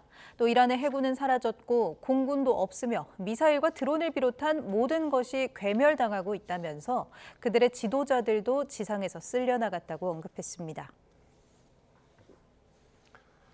트럼프 대통령이 국제 유가가 급등해 미국이 큰 돈을 벌게 됐지만 이란의 핵무기 보유를 막는 것이 더 중요하다고 강조했습니다. 트럼프 행정부는 미군이 지금 호르무즈 해협에서 유조선을 호위하기는 불가능하다고 밝혔습니다. 워싱턴 홍상희 특파원의 보도입니다. 모즈타바 이란 최고 지도자가 호르무즈 봉쇄를 계속하겠다는 의지를 밝힌 가운데 트럼프 대통령은 국제 유가 상승으로 미국이 큰 이익을 얻었다고 말했습니다. 세계 최대 원유 생산국인 미국은 유가가 오르면 큰 돈을 벌 수 있겠지만 이란 핵무기를 막는 게 더 중요한 일이라고 생각한다고 덧붙였습니다. 유가 불안 속 대이란 군사작전의 정당성을 강조하기 위한 의도로 보이지만 부적절한 말이라는 평가도 나왔습니다. 트럼프 대통령은 오늘도 대이란 군사작전에서 미군과 비교할 대상이 없다며 상황이 잘 진행되고 있다고 주장했습니다. During a 47-year period, could have been done by a lot of different people. They chose not to do it, but they really are a nation of terror and hate, and they're paying a big price right now. 크리스 라이트 미 에너지부 장관은 그러나 트럼프 대통령이 공언한 미군의 호르무즈 해협 유조선 호위에 대해 아직 준비가 돼 있지 않다고 말했습니다. 지금 당장은 해군의 호르무즈 해협 투입이 불가능하고 이달 말에야 선박 호위에 나설 수 있다는 전망도 내놨습니다. 그러면서 유가 급등은 장기적 이익을 위한 단기적 고통이라며 호르무즈 해협도 다시 열릴 거라고 강조했습니다. All of our military assets right now are focused on destroying Iran's ability to wage war and terrorize the neighborhood. When we can afford some additional assets to move tankers through the Straits of Hormuz, we will do that. That's coming. 워싱턴 포스트 여론조사 결과 미국이 이란에 대한 공격을 중단해야 한다는 응답이 42%, 계속해야 한다는 응답이 34%로 여전히 반대 여론이 우세했습니다. 하지만 공화당원과 고령층에서 대이란 군사작전을 계속해야 한다는 응답률이 전쟁 직후보다 2자릿수 상승해 트럼프 지지층 결집 현상도 감지되고 있습니다. 워싱턴에서 YTN 홍상입니다. 이란 전쟁 여파로 국제 유가가 급등하면서 미국 민생 경제도 큰 어려움에 빠졌지만 트럼프 대통령은 연일 승리를 장담하고 있습니다. 안보를 명분으로 고유가를 정당화하는 트럼프의 이 정신 승리 이면에는 치밀한 선거 전략이 숨겨져 있을 수 있습니다. 권영희 기자가 보도합니다. 미국 서민들의 삶은 이미 큰 타격을 받고 있습니다. 휘발유 가격이 급등하면서 차량 운행으로 생계를 꾸려가는 사람들은 일을 할수록 손해를 보는 처지에 놓였습니다. 3 weeks ago, it was like $3, around $4 for a gallon of gas, and then right now it's $6. I do it to make money, and if the gas prices keep going up, then I'm not going to be. It'd be foolish to do it. 지지율이 떨어지며 정치적 위기를 맞고 있지만 트럼프 대통령은 오히려 미국이 큰 돈을 벌고 있다는 황당한 논리를 펴니다. 여기엔 치밀한 계산이 깔려 있을 수 있습니다. 먼저 책임 전가 프레임입니다. 트럼프는 고유가 원인을 미국 군사작전이 아닌 이란의 핵위협 탓으로 돌리며 기름값을 자유를 위한 대가라고 포장합니다. 동시에 에너지주들의 결집도 노립니다. 유가가 오를수록 지역 경제가 살아나는 산유주들의 확실한 표심을 다지겠다는 계산입니다. Oil prices have increased, freight prices have increased, but at the same token, the profitability and margin to a refiner has increased even more. 전문가들은 트럼프가 말하는 국익이 결국 정유사의 배만 불리는 꼴이라고 지적합니다. 그러나 트럼프는 당장의 생활고보다 강한 리더 이미지에 환호하는 보수층의 결집을 노리는 것으로 보입니다. 11월 중간 선거까지 이 프레임을 끌고 가겠다는 의도입니다. 안보라는 화려한 포장지로 인생 파탄을 덮으려는 트럼프의 위험한 도박일 수 있습니다. 하지만 주유소의 고통이 분노로 변할 때 트럼프의 정신 승리는 중간 선거의 자책골이 될 수 있다는 경고가 나오고 있습니다. YTN 권영입니다. 이란 전쟁이 격화하는 가운데 미국에서 테러로 의심되는 사건이 잇따라 발생했습니다. 미시간주에 있는 유대교 회당에 무장 괴한의 차량이 돌진했고 버지니아주의 대학교에서도 총격 사건이 발생했는데 범인은 과거 이슬람 테러 조직과 관련된 인물입니다. 박영진 기자가 보도합니다. 현지 시간 12일 낮 미국 미시간주에 있는 유대교 회당으로 무장한 괴한의 트럭이 돌진했습니다. All the way in the building. It's hard to say how fast. I mean, he was traveling with purpose. 무장 괴한은 총격전 끝에 현장에서 사망했고 차량에선 다량의 폭발물이 발견됐습니다. CNN은 해당 차량이 레바논 출신 남성 명의이며 이 남성의 가족이 최근 레바논에서 이스라엘의 공습으로 사망했다는 제보를 당국이 조사 중이라고 전했습니다.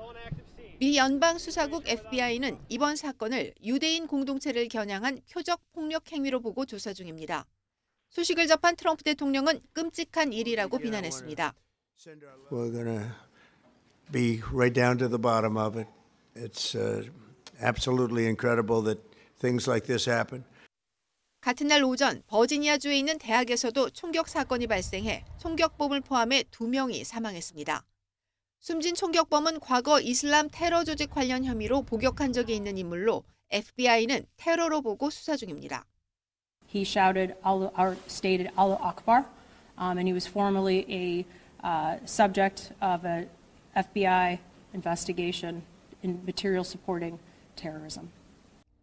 FBI는 그러나 총격 사건이 이번 전쟁과 관련됐다는 증거는 없다고 밝혔습니다. 하지만 수사당국의 추측대로 테러라면 범행 동기는 이번 전쟁과 관련됐을 가능성이 커 보입니다. 앞서 지난 9일과 10일에도 유럽에 있는 미 대사관과 유대교 회당에서 잇따라 폭발 사고가 발생했습니다. YTN 박영진입니다. 벨기에와 미국에 이어 네덜란드에서도 방화로 추정되는 유대교 회당 화재가 발생했다고 로이터 통신이 보도했습니다. 로테르담 경찰은 현지 시각으로 13일 새벽 3시 40분쯤 로테르담 유대교 회당에서 불이 났으며 짧은 시간 닫아 저절로 꺼져 부상자는 없다고 밝혔습니다. 카롤라 스아우턴 로테르담 시장은 언론 인터뷰에서 이번 일이 유대인 공동체에 큰 불안을 초래했다며 로테르담에서 반유대주의와 폭력, 종교 공동체에 대한 증오는 용납되지 않는다고 강조했습니다. 백악관이 게임 화면을 이용한 전쟁 성과 홍보 영상을 공식 SNS에 또 올려 빈축을 사고 있습니다. 화면 보시겠습니다. 미국의 이란 공습, 장대한 분노를 게임을 이용해 홍보를 하고 있는데요. 스타트 버튼을 누르자 테니스 게임이 시작이 됩니다. 라켓을 휘둘러 관역에 공을 맞히는 순간 미군의 이란 폭격 영상이 터져 나옵니다. 이후에도 스포츠 게임 화면과 전쟁 영상을 이어붙인 패턴들이 반복됩니다. 골프공이 떨어지는 순간 실제 폭발 장면 위로 홀인원 문구가 나타나는가 하면 야구 게임과 교차 편집된 폭격 영상에는 장외 홈런이 또 볼링 게임에 이어진 폭파 장면에는 스트라이크라는 자막이 어김없이 등장합니다. 해당 영상은 조회수 5천만 회를 훌쩍 넘겼는데요. 사람이 죽고 다치는 전쟁을 스포츠와 게임에 빗대 희화화한다는 비판이 쏟아졌습니다. 지난 2004년 이라크전의 참전에 두 다리를 잃은 태미 더크워스 민주당 상원 의원도 전쟁은 빌어먹을 비디오 게임이 아니라며 거칠게 비난했습니다. 중동 정세가 악화하면서 현지에 체류하는 우리 동포들 가운데에는 육로를 통해 인접국가에 대피하는 사례가 잇따르고 있습니다. 하지만 현지에 삶의 터전을 둔 동포들 상당수는 쉽게 떠나기도 그렇다고 마냥 버티기도 어려운 상황인데요. 그런 와중에 불안한 일상을 이어가고 있습니다. 이스라엘에서 명형주 리포터가 전해드립니다. 지난달 28일 미국과 이스라엘이 이란에 대한 공습을 단행한 이후 중동 정세는 여전히 긴장 국면을 이어가고 있습니다. 공습을 이어가겠다고 밝힌 이스라엘 곳곳에서는 사이렌이 울리며 동포들의 일상도 크게 흔들리고 있습니다. 이스라엘에 머물던 한인들 상당수는 한인회와 대사관의 도움으로 육로를 통해 인접 국가로 대피한 상황입니다. 계속 쉴 새 없이 사이렌이 울리니까 뭔가 다른 것들을 할 수가 없었고 요격 소리도 계속 들리다 보니까 그게 약간 불안감으로 좀 왔던 것 같아요. 심리적인 스트레스도 있었고 그래서 피난을 오게 된 게 아닐까. 동포 100여 명과 함께 이스라엘 남부 타바 국경을 넘어 이집트로 향하는 피난길. 국경을 통과하는 데만 4시간 가까이 대기해야 하는 등 쉽지 않은 과정이었습니다. 왜 기다리는지도 모르게 무한 대기를 하니까 다들 지쳐 있는 상황이었고, 나이 드신 분들도 있고 뭐 아기가 있으신 분들도 있었는데, 하지만 무사히 국경을 통과한 뒤에는 안전하다는 안도감과 함께 이집트 동포들의 따뜻한 응대에 비로소 마음을 놓을 수 있었다고 말합니다. 새벽 2시였는데도 불구하고, 그리고 도시락도 준비해 주셔가지고 하나씩 다 가져가고, 그래서 그래도 힘들긴 하지만 다들 감사하게 생각하는 것 같아요. 이와 달리 생활 기반이 이스라엘에 있는 일부 동포들은 쉽사리 떠나지 못한 채 상황을 지켜보고 있습니다. 예루살렘의 대학 기숙사에서는 공습 경보가 울릴 때마다 학생들이 지하 방공으로 대피하는 상황이 반복되고 있습니다. 어떤 폭발음이나 떨어지는 소리나 하는 거는 올해가 지금이 조금 더 심한 것 같아요. 일부 유학생 중에는 항공편이 재개되면 출국을 고려하겠다는 경우도 있지만 상황에 따라 잔류를 선택하겠다는 입장도 적지 않습니다. 학교에서 사실 당장 다음 주부터라도 수업을 할 수도 있다라고 만약에 말을 하게 되면 그거에 맞춰서 사실은 학생들은 움직여야 하기 때문에 쉽게 떠나지를 못하는 것 같아요. 이런 가운데 주 이스라엘 한국 대사관과 한인회는 SNS 등을 통해 대피 정보를 공유하며 추가 육로 대피도 준비하고 있습니다. 이스라엘 예루살렘에서 YTN 월드 명영주입니다. 미국 이스라엘과 이란의 전쟁이 2주째 계속되는 가운데 걸프 지역 유럽 국가 병력에서 처음으로 전사자가 나왔습니다. 프랑스군은 현지 시간 12일 저녁 이라크 에르빌 지역에서 발생한 드론 공격으로 이라크군의 대테러 훈련을 담당하던 프랑스 군인 7명이 다쳤고 이 가운데 1명이 13일 사망했다고 밝혔습니다. 에마뉴엘 마크롱 프랑스 대통령은 SNS에 아르노 프리옹 상사가 프랑스를 위해 헌신하다 전사했다면서 우리 군을 향한 이번 공격은 용납될 수 없다고 밝히면서도 공격의 배후가 어디인지는 명확하게 언급하지 않았습니다. 석유 최고 가격제가 시행된 첫날 시민들은 고공행진하던 기름값이 안정될 거라는 기대감을 나타냈습니다. 다만 아직은 체감할 정도로 가격이 낮아지지 않았다거나 또 제도가 오래 유지될 수 있을지 걱정하는 목소리도 나왔습니다. 정영수 기자입니다. 석유 최고 가격제 시행 첫날 기대감을 안고 주유소를 찾는 운전자들, 특히 기름값이 생계에 직접적인 영향을 미치는 화물차 운전자들의 기대가 큽니다. 가격이 내려주면 소비자야 좋죠. 이 하루에 기름값이 지금 저 같은 경우는 하루에 한 6, 7만 원씩 매일 넣어요. 바쁜 와중에 조금이라도 싼 주유소를 찾아 수십 분씩 줄을 서지 않아도 될 것 같다며 안도하기도 합니다. 주유소들이 다 똑같은 가격으로 동결하지 않을까요? 그러면 좀 싼 주유소 안 찾아다녀도 되고 좀 괜찮을 것 같아요. 다만 일부에서는 아직 제도 시행 전과 가격 차이를 크게 느끼지 못하겠다는 목소리도 나옵니다. 이 주유소가 위치한 고양시 일대에서는 오전부터 가격 내리기 경쟁이 시작됐습니다. 이것도 오후부터 인하 행렬에 동참했지만 시민들이 체감하기에는 아직 이른 수준입니다. 아직 이전에 비싼 가격에 사온 기름을 팔아야 하기 때문인데 소비자 입장에서는 아쉬울 수밖에 없습니다. 어제하고 오늘하고 아직까지 큰 차이는 없어요. 1-20원 차이인데 아직 크게 와닿진 않아요. 중동 사태가 장기화하면 최고 가격제를 유지하는 데도 한계가 있지 않겠느냐며 걱정하는 목소리도 나옵니다. 일시적으로는 효과가 있을 것 같은데 아마 장기전이 되면 어렵지 않을까 그런 생각이 들어요. 고공행진하는 기름값에 힘들었던 시민들은 하루빨리 최고 가격제가 시장에 안착하길 바랐습니다. YTN 정영수입니다. 최고 가격제 시행 첫날 일선 주유소들도 가격 인하에 나섰지만 당장 큰 폭으로 가격을 조정하기는 부담스럽다는 목소리도 나옵니다. 큰 폭으로 값이 내리려면 며칠이 걸릴 것으로 보입니다. 송수연 기자가 현장을 다녀왔습니다. 경기 고양시에 있는 한 자영 주유소. 무연 휘발유 가격은 1,818원, 경유는 1,848원입니다. 전날과 비교했을 때 휘발유는 34원, 경유는 51원 낮춘 가격입니다. 석유 최고가격제 시행 첫날 아침, 주변 주유소들이 하나둘 가격을 내리자 가격 인하에 동참했습니다. 혹시 더 싼 주유소로 손님이 몰릴까 30분마다 한 번씩 주변 주유소 10여 곳의 가격 추이를 확인하며 가격을 조정하고 있습니다. 저희는 사실 조금 더 비싸게 팔아야지 맞는데 약간 손해보면서 팔았거든요. 여기 주변 시세 맞추느라고 한 30분 전에 나올 때 보니까 한 5집 정도의 기름이 내렸더라고요. 하지만 아직 최고가격제 시행 전에 정유사에서 비싸게 사온 기름을 팔고 있다 보니 당장 가격을 낮추기엔 부담이 크다는 목소리도 나옵니다. 오늘부터 정부에서 1,700 얼마에 해준다 이렇게 했는데 저희가 사온 거는 팔아야 될 거 아니에요. 2,200원에 사왔는데. 그렇다고 계속 기존 가격을 유지했다가는 아예 손님이 끊길까 봐 걱정인 상황. 언제 얼마나 가격을 내릴지 고민입니다. 지금 못 내렸죠. 왜냐면 밑져가면서 팔 수는 없으니까. 이게 보면 차가 안 들어오잖아요. 기름값이 비싸니까 차가 안 들어. 석유 최고가격제 시행에 주유소들도 가격 인하에 시동을 걸었습니다.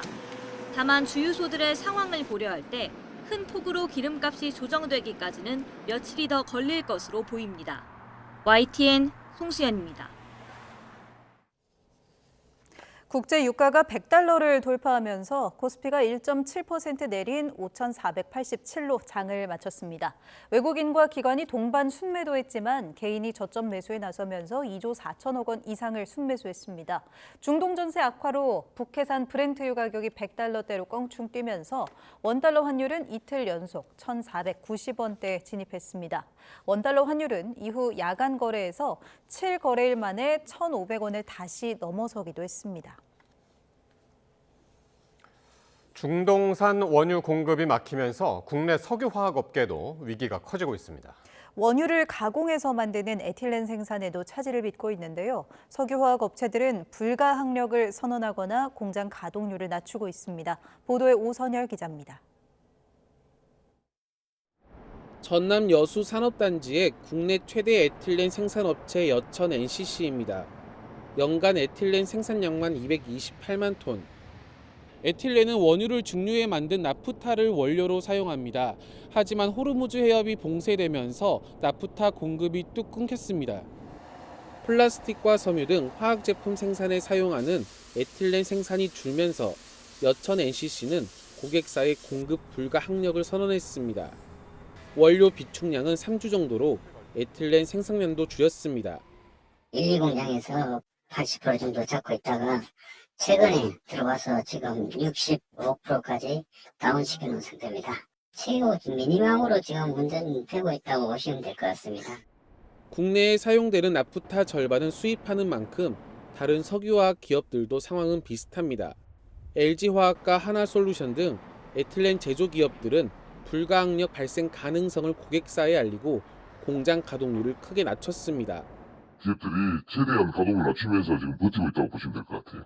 정부에서 이제 나프타를 우회해서 수입할 수 있는 그런 경로를 아마 지금 노력 중인 걸로 알고 있습니다. 중동 사태가 장기화할 경우 원료 비축분이 바닥을 드러내는 다음 달쯤엔 불가항력을 선언하는 석유화학 업체들이 늘어날 것으로 우려됩니다. YTN 오선열입니다.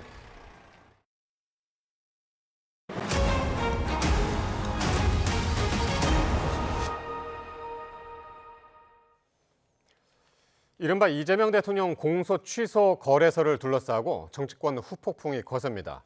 더불어민주당에서는 김어준 책임론이 제기되는 가운데 국민의힘은 정성호 법무부 장관 탄핵까지 거론하며 공방이 격화하고 있습니다. 황보혜경 기자가 보도합니다. 민주당 지도부가 공소 취소 거래설을 제기한 전 MBC 기자 장인수 씨를 고발한 이튿날, 친명계는 일제히 반발했습니다. 왜 이틀이나 늦었는지, 또 해당 의혹이 제기된 유튜브 채널 운영자 김어준 씨는 왜 법적 조치 대상에서 뺐는지 문제를 제기한 겁니다. 폭로 내용을 사전에 몰랐더라도 사과해야 한다. 앞으로 섭외 요청이 오더라도 나가지 않겠다는 등 김어준 책임론이 잇따랐습니다. 국민들과 지지자들이 정서하고는 좀 차이는 좀 있는 것 같은데 법률적 검토를 통해 가지고 한 결정이니까. 김어준 씨는 거듭 사전 조율은 없었다면서 해명과 경고를 오가는 이런 말을 남겼습니다. 어떤 단계 기록에도 장인수 기자가 그날 라이브에서 한 말은 없습니다. 고소 고발 들어오면 좋죠. 저희는 모조리에다가 무고로 보내버릴 테니까. 민주당 의원들은 출연자가 말실수한다고 방송사 사장을 고발하는 일은 없다고 설명했는데 여권 핵심은 YTN에 김어준의 뉴스공장이 청와대까지 출입하는 등록 언론사인 만큼 방미심의 제재를 받을 수 있다고 전망했습니다. 여권이 이처럼 들끓는 건 김어준 씨가 정부의 검찰개혁 법안을 더 세게 수정하려고 대통령을 공격했다는 의심 때문이기도 합니다. 정청래 대표는 민주당의 상징 검찰개혁이 얼룩지지 않도록 물밑 조율하겠다고 지지층을 달랬고 한병도 원내대표는 단호한 경고를 던졌습니다. 검찰개혁을 방해하고 혹세 무면하는 어둠의 세력은 이재명 정부에 대한민국에서 결코 공존할 수 없음을. 하지만 49제를 앞둔 고 이해찬 전 총리 SNS에 검찰 보안 수사권 존치 비판 글이 올라오는 등 불똥은 여기저기 번지고 있습니다. 거래설에 대통령 탄핵을 언급했던 국민의힘은 이를 공소 취소 외압으로 규정하고 정성호 법무부 장관 탄핵 카드를 꺼내들었습니다. 공소 취소를 위해 대통령의 핵심 실세가 직접 움직였다는 것입니다.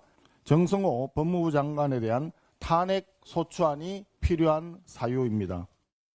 1인 1표제와 조국혁신당과의 합당, 검찰개혁까지 굵직한 사안에서 드러난 민주당 지지층 균열이 이번 거래설 논란을 계기로 더 가속화할 수 있다는 전망도 제기됩니다.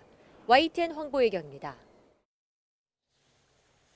국민의힘의 공천을 진두지휘하던 이정현 공천관리위원장이 돌연 사퇴를 선언했습니다. 오세훈 서울시장이 공천 등록을 보류하는 등 당 내부 잡음이 영향을 미쳤다는 분석입니다. 박희재 기자입니다.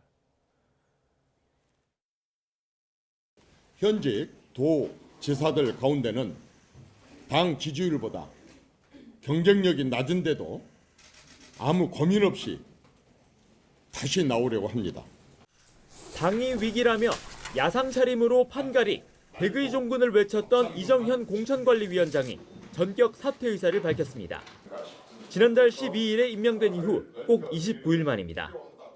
이 위원장은 변화와 혁신에 최선을 다했지만 생각한 방향을 더 추진하기 어렵다고 판단했다고 설명했습니다. 당황한 기색을 숨기지 못한 지도부는 긴급 회의를 열고 이 위원장의 복귀를 설득해보겠다고 말했습니다. 한 9시 10분쯤 보고를 받았고요. 바로 연락을 드렸는데 전화기가 꺼져 있는 것 같습니다. 연락이 닿는 대로. 공관위 부위원장인 정의용 사무총장은 대구와 부산의 공천 방식을 두고 이견이 있었다고 설명했는데 오세훈 서울시장의 공천 신청 보류 등도 영향을 끼친 것으로 보입니다. 당내 파열음은 좀처럼 봉합될 분위기가 아닙니다. 오세훈 시장은 혁신 선대위 구성, 즉 장동혁 대표의 이선 퇴진과 윤민우 윤리위원장 등의 인적 청산을 요구하고 있는데 지도부 입장은 완고합니다. 혁신 선대위가 당원들의 투표로 선출된 당대표를 이선으로 물러나게 하는 뜻이라면 받아들이기는 어렵습니다. 여기에 서울시장 예비후보들은 오 시장을 컷오프하라고 반발하는 등 빠른 상황 정리를 요구하고 있습니다. 장동혁 대표가 공천은 공정이 생명이라는 말로 서울시장 추가 접수에 애둘러 난색을 표한 가운데 중진인 유정복 인천시장은 단합을 촉구했습니다. 오세훈 시장님, 이정현 공관위원장님, 장동혁 대표님께서 서로의 주장만 할 것이 아니라 같이 힘을 모아주시기를. 이런 가운데 국민의힘은 처음으로 책임당원 100만 명을 돌파했습니다. 지지율 침체에도 몸집을 키운 건데 부쩍 존재감이 커진 당심이 이번 지방선거 경선에 어떤 변수가 될지 주목됩니다. YTN 박희재입니다. 더불어민주당 지도부가 일주일 만에 또 호남을 찾아 민심 다지기에 나섰습니다. 부산시장에는 해수부 장관 출신 3선 전재수 의원이 등판하면서 영남권 공략 구상이 뚜렷해진 모습입니다. 임성재 기자입니다. 자칭 호남의 아들 정청래 대표가 전통적인 민주당 강세 지역 전북 순창에 떴습니다. 전남 영광을 찾은 지 일주일 만에 또 호남행을 택한 건데 익산 출신 한병도 원내대표 등 지도부의 고향을 일일이 소개하며 애정이 듬뿍 담긴 슬로건을 공개했습니다. 카피라이터 출신인데요. 한번 써봤습니다. 다시 뛰는 전북. 다시 뜨는 전북. 마음에 드십니까? 그래서 점프 전북. 지역 애로사항을 들은 딱딱한 회의 이후엔 위생모자와 앞치마를 입고 지역 명물 장담그기로 격이 없는 소통에 나섰습니다. 순창 장맛이 최고야! 호남에서 건전한 경쟁을 선언한 조국혁신당과의 결전을 염두에 두고 선제적으로 민심 행보를 늘렸다는 해석인데 발걸음은 꽤 경쾌합니다. 한국갤럽이 발표한 민주당 지지율은 정청래호 출범 뒤 최고치인 47%를 기록했고 국민의힘은 20%, 장동혁 체제 이후 최저점을 찍었습니다. 이런 근거 있는 자신감으로 민주당은 영남권까지 넘보는 분위기입니다. 통일교 의혹으로 장관직을 내려놓고 몸을 낮췄던 삼선 전재수 의원이 속전속결 실행력과 압도적인 실적 성과를 기치로 부산시장에 공식 출사표를 던졌습니다. 전 의원이 당내 양자 경선에서 이겨 의원직을 내려놓으면 부산 북구갑 보궐선거까지 치러지는 만큼 지도부는 부울경 전체에 여권발 강풍이 불길 기대하는 눈치입니다. 부산, 경남, 울산, 대구, 경북 등 이런 지역에 여전히 지금 고민하고 계신 분들이 있다고 저는 듣고 있고요. 상당히 큰 변화가 시작됐다. 충북지사는 노영민 전 대통령 비서실장 등 4명의 경선으로 진행되고 대전 충남 통합을 요구하며 삭발까지 했던 박범계 의원은 불출마를 선언했습니다. 정청래 대표는 썩지 않고 오염되지 않는 장담그기 같은 정치를 하겠다고 약속했습니다. 이 순풍에도 방심하지 않는다는 뜻으로 읽히는데 여권 내 불협화음 등 리스크 관리가 최대 과제가 될 거란 관측입니다. YTN 임성재입니다. 인천에서 방임 끝에 숨진 20개월 여아의 양육 환경은 곳곳이 쓰레기로 뒤덮인 참혹한 모습이었던 것으로 파악됐습니다. 숨진 아이는 스스로 걷기 힘들어 보일 정도로 온몸이 심하게 야윈 상태였습니다. 먼저 이수빈 기자의 단독 보도입니다. 인천에서 20개월 여아가 숨진 채 발견됐을 당시 집안은 어린아이 둘을 키운다고 믿기 어려울 정도로 엉망이었습니다. 내부를 살폈던 A씨는 현관을 들어서자마자 개와 고양이의 용변 냄새가 진동했고 겨우 10평 남짓한 집안에 쓰레기가 잔뜩 널려 있었다고 YTN에 전했습니다. 특히 부엌에는 분유는커녕 평범한 식자재조차 안 보였고 싱크대에는 배달 음식을 먹고 남은 용기만 가득 쌓여 있었습니다. 초등학생과 생후 20개월 된 아이가 사는 공간이지만 장난감이나 학용품은 하나도 찾아볼 수 없었습니다. 그리고 매트리스에 누워있던 아이의 작고 야윈 시신은 스스로 걷기 힘들어 보일 정도로 야윈 상태였습니다.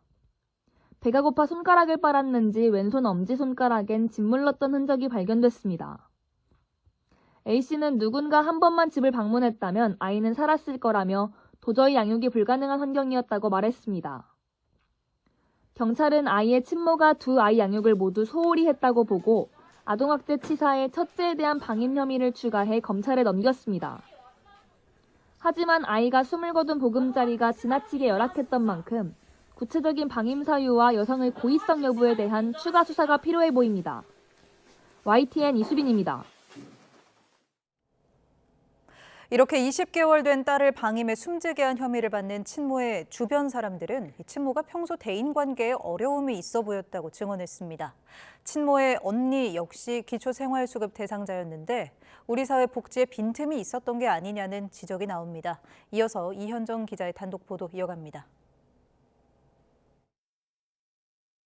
혼자서 두 딸을 키우던 20대 친모 A씨는 언니네 가족과 걸어서 2분 거리에 살며 평소 왕래가 잦았습니다. 그런데 20개월 된 여아가 방임 끝에 숨졌을 당시 신고자는 친모도 이모도 아닌 이모부였습니다. 이모부는 몸이 차가워졌다며 처제인 A씨에게 왜 이렇게 울고 있느냐, 얼른 신고했어야 한다고 나무랐습니다. 일부 주민은 취재진에 A씨와 의사소통이 쉽지 않았다고 말했는데 경찰도 수사 과정에서 어려움을 겪었던 것으로 알려졌습니다.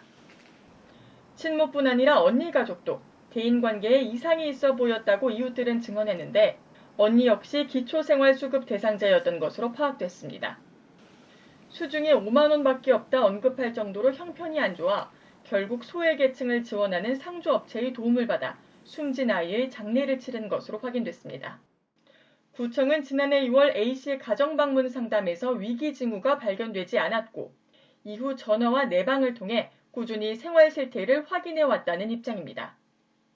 하지만 사회적 경제적으로 고립된 가족의 처지가 20개월 된 딸을 숨지게 했던 것은 아닌지 우리 사회 안전망을 다시 점검해야 한다는 목소리가 나옵니다. YTN 이현정입니다. 어제부터 법원 확정 판결에 대한 헌법 소원이 가능해진 가운데 모두 36건의 재판 소원이 접수됐습니다. 헌법재판소는 오늘 자정부터 오후 6시까지 모두 16건의 재판 소원이 접수됐다고 밝혔습니다. 어제 접수된 20건을 합치면 총 36건으로 헌재는 접수된 사건별로 사건 번호를 부여하고 있습니다. 개인정보 유출 사태와 관련해 쿠팡을 상대로 한 첫 손해배상 청구 소송이 본격 시작됐습니다. 원고 측은 신속한 재판을 통해 피해 회복이 이뤄져야 한다면서 엄정한 소송 지휘를 요청했습니다. 안동준 기자의 보도입니다. 개인정보 3,300만여 건이 유출된 쿠팡 사태와 관련해 쿠팡을 상대로 한 첫 집단 손해배상 청구 소송이 시작됐습니다. 쿠팡을 상대로 한 손배소송 가운데 변론 기일이 열린 건 이번이 처음입니다. 쿠팡 이용자 강모 씨 등 2,000명에 달하는 원고 측은 개인정보 유출에 대한 위자료 등 각각 30만 원을 쿠팡이 배상해야 한다며 소송을 청구했습니다. 첫 기일에서 원고 측은 어처구니 없는 총체적 시스템 붕괴로 스미싱 범죄 피해 등에 노출됐다며 손해배상 청구 이유를 밝혔습니다. 쿠팡 측이 유출 사고 후에도 노출이라는 단어를 사용하거나 단독범의 우발적인 범행이라고 발표하는 등 진실을 은폐하려 했다는 주장도 청구 이유에 포함됐습니다. 이에 대해 쿠팡 측은 별도의 반박 입장을 내놓지 않았습니다.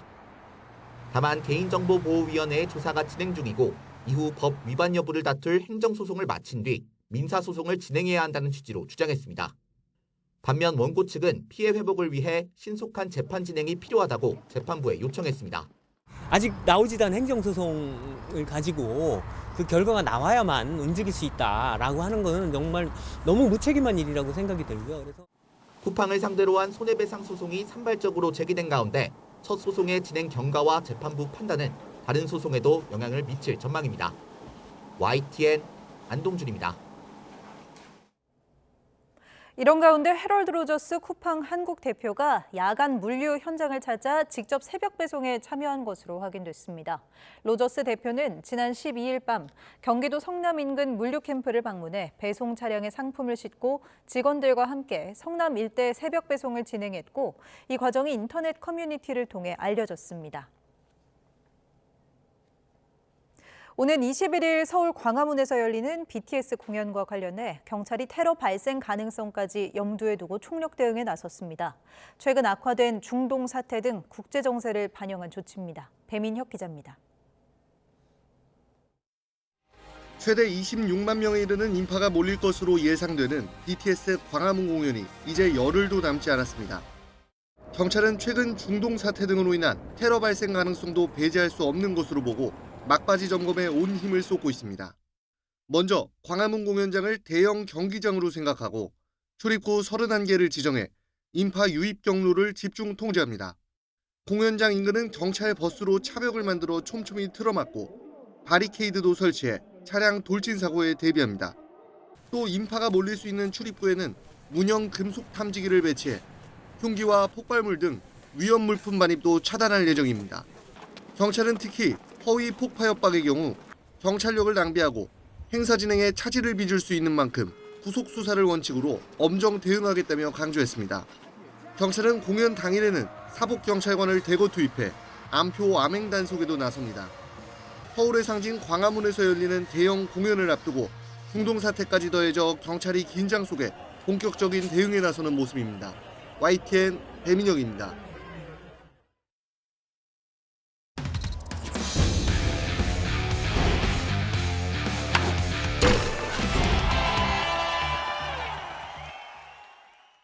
올 올 시즌 처음 도입된 아시아 쿼터를 통해 KBO 리그에 진출한 일본인 투수들이 첫 공식 경기에서 나란히 호투했습니다.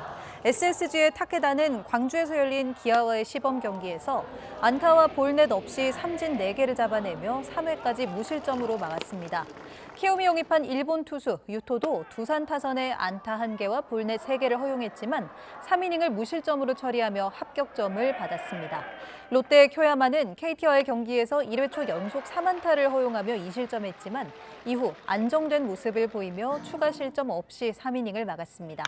타석에서는 지난 겨울 소속팀을 떠나 한화와 SSG로 이직한 토종 거포, 강백호와 김재환이 나란히 첫 홈런포를 가동했습니다. 여자 프로배구 한국도로공사가 흥국생명을 제물로 8년 만에 정규리그 1위를 확정하며 챔피언 결정전에 직행했습니다.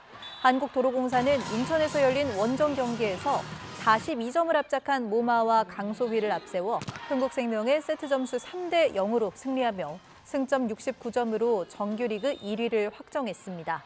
대전에서 열린 남자부 경기에선 최하위 삼성화재가 현대캐피탈을 잡고 13연패 사슬을 끊었습니다. 대한항공은 현대캐피탈의 패배로 경기를 치르지 않고 정규리그 1위를 확정했습니다.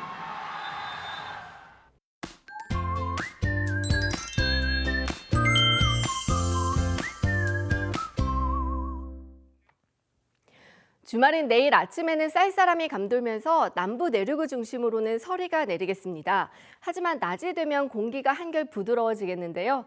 서울 아침 기온이 3도, 낮에는 12도로 예상되고 대구는 아침에 0도, 낮에는 15도까지 오르겠습니다. 일교차가 10도 안팎에서 많으면 15도 안팎까지 크게 나겠습니다. 내일도 대기질은 무난하겠고요. 하늘 표정은 대체로 좋겠지만 강원과 영남 지방은 흐린 날씨가 이어지겠습니다. 동해안과 제주도 해안에는 너울성 파도가 예상돼 해안가 안전사고에 유의하셔야겠습니다. 내일 예년 이맘때와 비슷한 기온 보이겠는데요. 먼저 아침 기온은 서울 3도, 세종 0도, 대구 0도, 창원 2도로 예상됩니다. 낮 기온은 서울이 12도, 강릉 12도, 포항 13도, 전주가 13도까지 오르겠습니다. 일요일에도 맑은 가운데 낮 동안 온화한 날씨가 이어질 것으로 전망됩니다. 날씨 정보였습니다. 금요일 뉴스나이트 마칩니다. 시청해주신 여러분 고맙습니다.